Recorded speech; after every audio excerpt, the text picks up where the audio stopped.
the age one is a question that we get a lot, which is basically if I have a kid who is a different age, maybe everywhere else you've had them take classes where they move up or they move down because of their age. And typically, in an atypical program, typically we say that our age bands work well in that we have a program full of kids like your kid.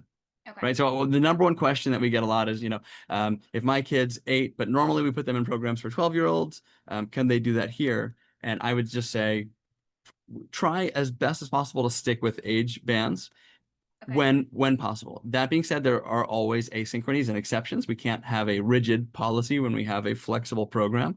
So that's really important. And just by way of example, we had a student last year who was in one of our youngest social clubs and in our AP calculus class. So of course we're making exceptions. The actual AP classes. The way that it works is you are attending an enrichment program. So the YSA accreditation that we have is for essentially an enrichment program. They call it supplemental education program. And so what we can do is if you're attending another school, we can say, here's our program, here's proof of the course and passing the course and the course write-up syllabus and everything. We can give you all that documentation and say, by the way, we're YSA accredited. You can take that to the school if you're currently attending one and say, here's documentation that we took this class that you all aren't offering, or it worked because of our student's profile. We'd like this to be on the transcript, please. So that's pathway 1. Pathway 2, if you're homeschooling, it's completely different. You don't have to do any of that. You can just say, our kid took this class and they're accredited. And then pathway 3, if the school has any kind of pushback, then we can kind of get creative with issuing you documentation saying we're an approved program, we're accredited, and we're also approved by the College Board. So take that, So that's for just the class, right? And the way the AP classes work, they meet 1 hour a week, all year, and it's the lead up to the exam. So there'll be a couple practice tests, one in the fall, one in the spring, getting ready for the exam, and then yeah, again, we've had students older, younger, take it and go through. So that's the exam part, the course part. The exam part is you register at a local institution because even though these are digital exams mostly now, you still have to take them in person because proctoring and all that stuff. We're not quite there yet. So what we try to do is I host a series of AP parent meetings and I partner with you to try to help you find a school near you. So I show you how to do it, how to use our code, the school code, and you're basically reaching out to schools that will host you. I say like one of my favorite things about AP is they come in with lots of excitement. It gets hard, right? It's like and then what do I do? Why did I take this on? And then they work hard and hard and hard, and then they take the test. And then at the end, and I always tell them this, I'm like, you will beg for more, And then they're like, just before the exam, they're like, why did I do this? I might not. They take the test. They get their scores. Even before, there's a part that like they just, it's like the Greek term eudaimonia, right? It's like happiness through hard work. Yeah. They get to the end and they're like, I kind of like that. I like the rigor. So the age band that we usually have is 13 to 18. Okay. We've had several students who are 12, and as I mentioned, we had one student once who was 10. So we are making exceptions. Okay. Because there are 2 parts of AP, you can take the course and not the test, right? So we had a student the first year of YSA. I taught him for years previously elsewhere, and he came on and he took AP every year. The first year really struggled with the test and it did not go well for him, even though he's a history genius. And he just said, I'm not going to take the tests anymore. But he took every AP we offered because he liked the rigor, he liked the complexity. It's just the testing was hard for him. Yeah. And so we can separate the two as well. If you end up saying, my kid would be great, they want the rigor and the experience and everything, but we're not ready for the test yet. Or you can say, we're going to sign up for the test. And you know what? At the end of the year, if it doesn't seem like it's going to work, we'll forfeit our deposit. Right? No big deal. We went on the journey. It was a learning experience and we'll try again next year. I actually had a student last year who did not take it seriously, didn't do as well as he might have. And then at the very end, I was like, there are consequences for where you are.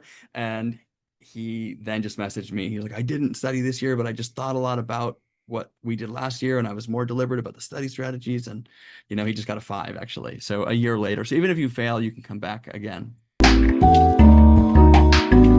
We always say to the question of, how much homework will my kid get? We say that it's essentially extension opportunities, right? So the goal is that we have the opportunity to go deep if you would like. Many classes will come with the Google Classroom. So there might be an opportunity to, do some outside of class work if interested. However, it's not required. Now, there are exceptions, right? Of course, like an AP class, maybe some of the 36-week more academic classes might have little requirements. But for the most part, the goal is depth, complexity with no production demands, right? This is the dream. And because that's where our kids thrive, right? They love ideation, they love connecting, they love discussing. It's just when the homework demands ramp up, they struggle. And so many of our kids are already struggling. I mean, if I could, I would abolish homework altogether everywhere, right? And the goal is that this class like recharges, right? It rejuvenates and not buries them in what is already like a burial cycle. The easiest way to stay away from, overwhelm is on the site. I'm going to screen share right now, and I'll do a little walkthrough here, which is really quick. If you go down, there's a little video, and it says, here's how you can enroll super fast, the easiest way. If you just click this yellow button here, it will bring you over to our enrollment system. And the absolute best pathway to take is to filter. So on the left-hand side, you can filter by age. Let's say you have a 13-year-old. Okay, and you want to filter classes for just them. And you can also put it in a calendar view. So if you know, hey, we're only available on Tuesdays.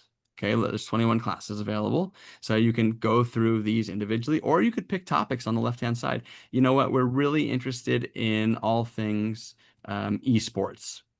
Okay, so only one class on Tuesday. Let's go back to the month view and say, okay, well, there's other opportunities. Maybe we can make this work. So you can tag these filters on and off. Let's check Dungeons and Dragons. Or maybe I have also an 8-year-old. I want to click this on, right? So now I can see more classes. So the best way to do this is to use these filters. They're very powerful. And then you can click into the class that you're interested in. You can read about it. If there's not enough info there, you can always go back to the main site and learn more about it. And you can click these and put it right in your cart and check out. So our goal is that you can filter through these classes, find exactly what you want, when you want. And again, filtering by dates, you can filter by instructors. So it's really like if your kid has a personal relationship with one of our mentors, you can go through that way. And so I think this is the best way to prevent overwhelm. I have a kid who struggles socially. What's different about this place?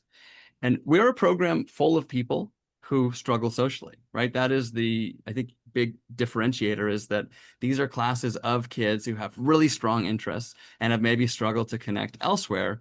And a lot of the time, it has nothing to do with our kids changing. It's just being in the right environment with the right people at the right time, right? So if you're really passionate about, I don't know, Python programming, right? Coding, you can talk at people all day and they might ignore you. But if you find someone who's interested and they start talking back at you, right? The student doesn't change. They've just found someone with a common interest. And so what's really unique, we call like the X and the Y axis, is that we're taking radically accelerated college level courses that you can't find anywhere else. And that's always my favorite thing that parents are like, these classes are awesome. We can't find them anywhere else. Take a Python programming video game creating game or a first person shooter game coding class, right? You take that, who's taking that class? Other kids like your kid, right? So they end up having commonalities and interests and so forth. And then you have an adult version of your kid, which is the y-axis, who's running the class, right? We have our mentors who are neurodivergent adults, often parenting these kiddos, and they're leading the class. So the student has a grown-up version of themselves and then other kids like them. And I think that combo is one of the big things. And I am just going to share one other big thing that I'm buzzing about here. And then I saw a question in the chat I want to answer. There's this virtual campus that we've built this year, and this is something incredibly unique. So another question that comes up a lot about socializing is, a lot of the times we have an outdated idea of socializing. What does it look like? Parents, you might think like, your child has to ride their bicycle to the cul-de-sac center and meet up with everybody. They're going to go play wiffle ball at someone's house, right? But the world's very different. And a lot of our students might struggle in that world. It's very maybe sensory difficult, like bright lights, big sounds, ambiguity, open spaces. What's incredibly nice is meeting our kids where they are and giving them a space where you can control 99% about your environment, same room, same temperature, same food, same feelings, and the screen changes, right? So what we found is that level of control is really empowering for a lot of kids socially. And this is the future, right? This is how people are connecting. You might be the only person like you in your zip code.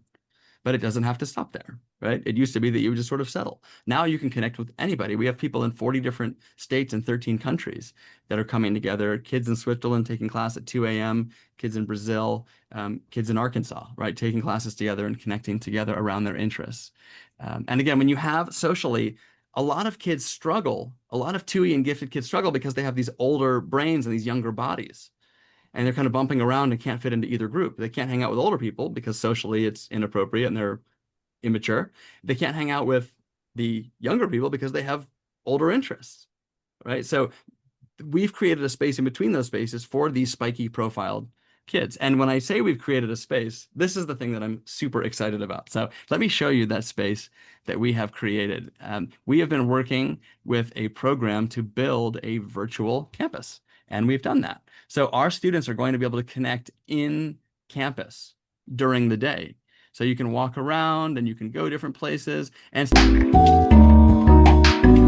time served 5-year-olds, because I'm a firm believer that early intervention means a very different life. It's a whole different trajectory, right? If you have a student who struggles for a long period of time, their journey might be like this. And if you have someone who then has an intervention early on, that their journey might be like this. So helping students to find that space early on, the connection, avoiding some of the pain that can come with having a unique brain and living in a neurotypical world.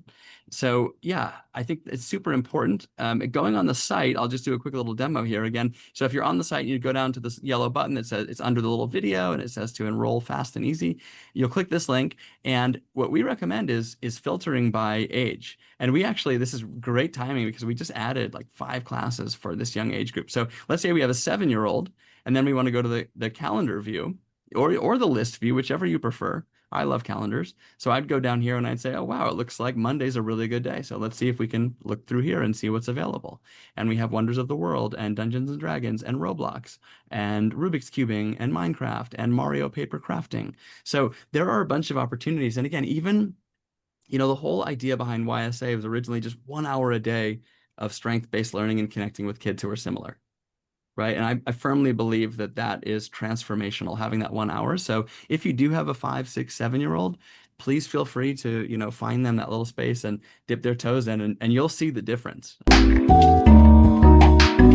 Work is the classes will have like a syllabus, a syllabi, and that you'll be able to take the class syllabus and present that as well as our WSCA accreditation. And what's really nice about if you are in fact homeschooling, we give you the whole suite of tools. And I don't think anyone else is doing this. So if you're homeschooling and you're trying to create an impressive transcript, like a dossier for a portfolio for your student, we're giving you a syllabus. We're giving you the course description. Each week on Friday, we're emailing you about what your kid did in class. So you're getting a write-up of the class activity, which is more than school's email home. And then you can put that all together. And at the end, there will be like a transcript fee where we can basically give you all the papers together and say, take this and you can use this if you like, or you can not and just keep documentation on your own end. The difference between what YSA is doing and what a lot of other programs are doing is that our courses are meeting once a week, right? So it might be a slightly different time journey where you're meeting once a week, and maybe like a once a week course for the fall works out to being a credit, right? Instead of a 3-credit class. This was not your plan A. Right. And so homeschooling can be wildly isolating. And one of the things that's really nice about this community is that you can dip your toes into our social groups as well, right? So we have 3 parent groups meeting each week. And these are largely moms who have really bonded and resource share. And you might have a parent who's homeschooled for a decade, and then you might have someone who's figuring out if homeschooling is right for them. And that, people love to mentor and help, and then people need help. So that connection in the parent social clubs is huge. And that connection in the Facebook group that we have for parents is huge. And I haven't actually announced this yet, but this is a big parent announcement. I don't want to say it officially, but a big parent announcement is that we're actually going to try to make a parent version of our little campus. Oh, fun. It's going to be the third iteration. The first one is the kids. The second one's the faculty staff room, and then the third one will be parents. So we're kind of flirting with what that might look like right now. But again, having more ways for you to connect, because when your kid homeschools, you homeschool, and when you homeschool, sometimes you're cut off from much of the world. 100%. About how can we ensure that our virtual campus, our virtual metaverse campus, is safe. And so, number one, this is the reason we haven't done this for 5 years is because I've been waiting for the right technology to come along. So, and that's AI. It's that the software is AI monitored. So that includes imaging, audio transcriptions, and actual text and everything like that. So it's constantly downloaded and tracked and logged. So number one is we kind of needed this development for like large language models AI. Number two, we're only opening it during certain hours. So this is not going to be open all the time. We're going to have, picture a school campus, right? Where you have recess or a break, right? There will be an upper school, a lower school, and the kids will be able to go in different worlds. And those will open at different times for supervision purposes, right? So there'll be like an hour-long break here. And then if a teacher decides to go on a field trip, they can take their kids in the class with them, but they'll be supervised by that teacher. One big thing that's really different about YSA, we mentioned number one, you have kids like your kids taking accelerated courses. Number two, we have the virtual campus. And number three, a big one is that we have the social clubs. So everybody that enrolls, when you enroll in 2 classes or more, we give you that social club. It's kind of that grounding home base, the friendship social clubs. So there's a lot of confusion around that, which social clubs, because there's so many different social classes. The class called Friendship Social Club is the class that you get at no extra cost. So if you enroll in any 2 classes, let's say it's theater, and you enroll in Unity video game coding, and then you also select a social club, we refund you for the social club so that you have those 2 classes that you signed up for, plus a free home base where your kids getting together with other kids each week, playing icebreaker games, having a place to check in 1 through 10. How are you doing today? And each week, this is something really cool. Each week, one student will often take turns presenting something they're excited about or a project they're working on. So a student might say, hey, here's my terrarium, or here's the robot that I built in robotics, or check out my Minecraft mod, whatever it is that's going on in their world. They have that kind of dedicated space to share. And the other kids are kind of receptive, offering maybe like feedback and excitement and praise. So that's a grounding feature that really is like the backbone of YSA. I think that's different. I don't know that anyone else is doing that out there as well. And again, those classes go week to week. So if your student signs up for 36 weeks of an AP class and 36 weeks of our leadership class, or an AP, different AP, or adulting, or D&D, whatever it is, all year, we're also going to give you that all fall, all spring, 36 weeks of social club at no cost. So are the courses it's YSA for homeschoolers or for other, this is like an identity question, I think. And the answer is both. We have sort of 2 big demographics that we're appealing to, because again, we're in so many states and so many countries. So during the day, a lot of our students, especially on the West Coast, these are our homeschool students. So usually the rule of thumb is 65% or so of our families are homeschooling and the others are not. And the earlier the class, usually the more homeschoolers will be in it if that's important for someone. But we're serving everyone, right? Whether you're going to a school because for whatever reason, and you go full time and it's really tough.